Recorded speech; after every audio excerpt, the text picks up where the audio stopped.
flag to see that's heading our way. But what I can tell, oh my goodness. Okay, so this is incredibly, and I'm just going to call it, this is stupid.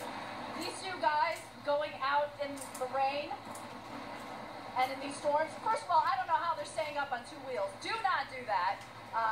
They may be joy seekers, but that is absolutely unsafe.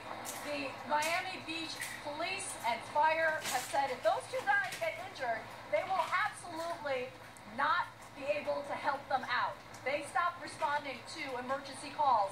If you dial 911 here, they can't physically get to you. So if you are preparing